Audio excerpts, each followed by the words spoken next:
gamot na nila. Di ba nagkukunwari ka no? Kay Lolo. Ganyan sabi niya. Yung tawag. Tapos kunwari may dugo. Nakuloko sa lola eh. Hindi, talaga nagtuka. Oo, pero may nilalagay ka nun.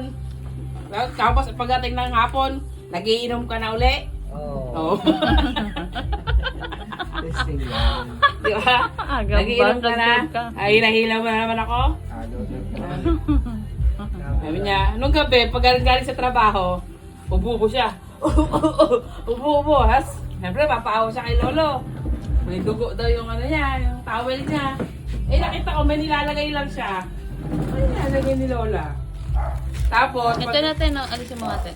tapos pagdating ng si Lolo, nakapagtrabaho na. Ito Ayan, na. si Lola. Ano mo kay Lola? Yan na. Kahit ito lang. Ito la. Ay, eksena ni Lola.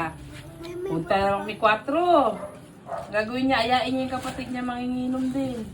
Lagyan ko yung buto. Nakita ni Mama yata yung plastic ng dugo sa may baba ng lababo. Magaling to si Lola eh. Ano dito, best actress din to si Lola. Huwag mo ihalo. Ano ba yun? Wala Yung naman buto. na. Balat yun eh.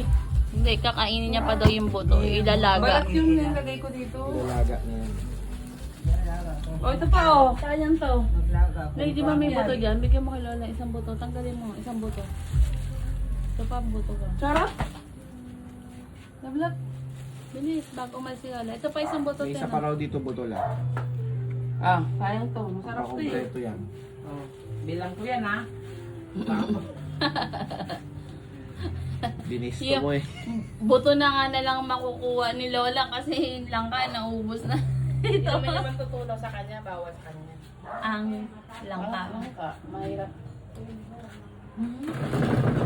Ang talas. Ang galing mag-ano Talas pa rin ang memory ni Lola. Lola mo, magaling magbingko, hindi naman nagbibinggo.